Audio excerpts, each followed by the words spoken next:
In a double-blind crossover study, we took a look at animal models, and we were trying to ascertain what caused facial bloat and what caused abdominal bloat. And our results were pretty astonishing. All right, that's just me being a total smart aleck. What I really want to talk about today is the actual keen difference between facial bloat and stomach bloat. Okay, you have two completely different things that are causing these things in your body. I have so many people that hit me with comments that say, hey, my stomach's bloated and my face is bloated. Or how do I get rid of body bloat and facial bloat? Well, quite honestly, we have to address that there's two different things that are causing those. And what usually causes facial bloat has to do more so with dehydration and minerals. So I'm going to get into the science of what's going to cause your facial bloat and what's going to cause abdominal bloat. All right, so first off, let's talk about facial bloat. How many times have you woke up in the morning and you look in the mirror and you say, what the heck, I feel totally moon-faced, like you just don't even look the same that you normally do. And I'm not being totally self-absorbed when I say this, but I'm on camera a lot. And if I look in the mirror and I see facial bloat, it kind of throws off my day. I don't exactly like the way that I look. And I think I speak for a lot of people when I say that you probably feel the same way. Well, it has to do more so than anything with dehydration, and it affects your face simply because we generally tend to retain water in our face first before anywhere else. And more than anything, it has to do with the fact that we're dehydrated in the morning, okay? So when we get up, we've been laying down, and gravity, of course, is pooling water and pooling blood into our face. It's also known as edema. It's pretty simple, right? But it goes a little bit deeper than that. You see, when you start to get dehydrated, at the very beginning of dehydration is when you are gonna see the most facial bloat. As you get more and more dehydrated, the facial bloat actually goes away. You see, the facial bloat is sort of a last resort for your body to try to hold on to water. A lot of people don't realize that when you get dehydrated, your body holds on to water. That's the whole idea. Normally, your kidneys are excreting all of your minerals and excreting all of the water that you're consuming. Or not all of it, but most of it as you're bringing more in. But if you're not bringing enough water in and you're not excreting it, your kidneys aren't working, they communicate with your brain to try to hold on to water in order to preserve it. It just so happens that the face is the first place that we see that.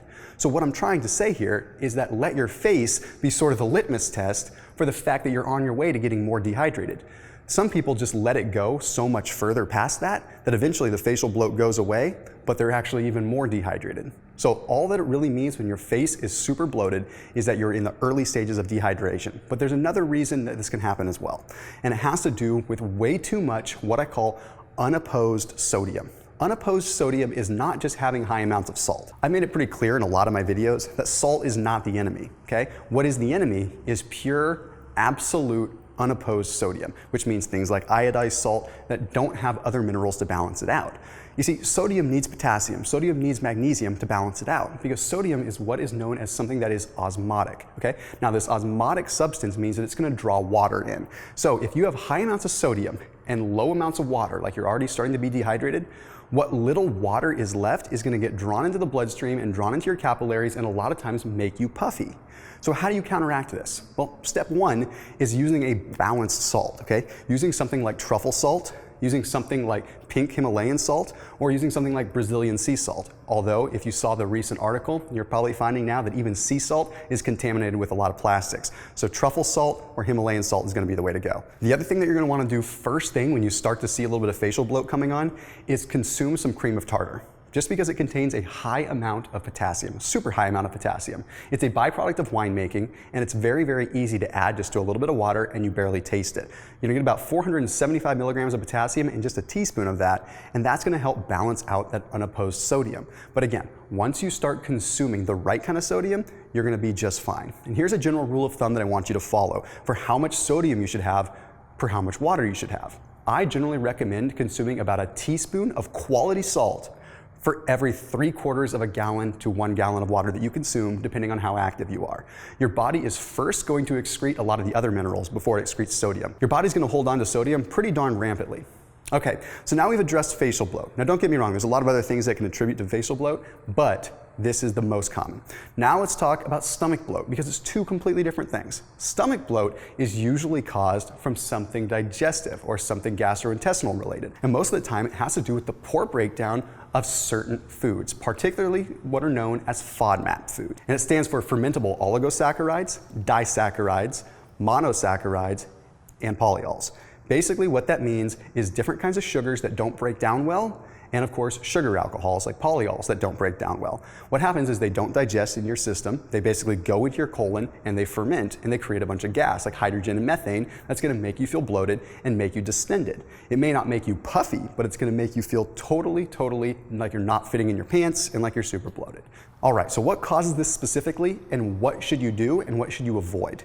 Well, first things first, even though I am a huge proponent of cruciferous veggies, you should not be consuming these raw. Raw broccoli and raw cabbage can be an absolute nightmare when it comes to stomach bloat and distension. What we want to do is we want to make sure that we're avoiding those when they are raw and steaming them, even if it's just for a little bit of time.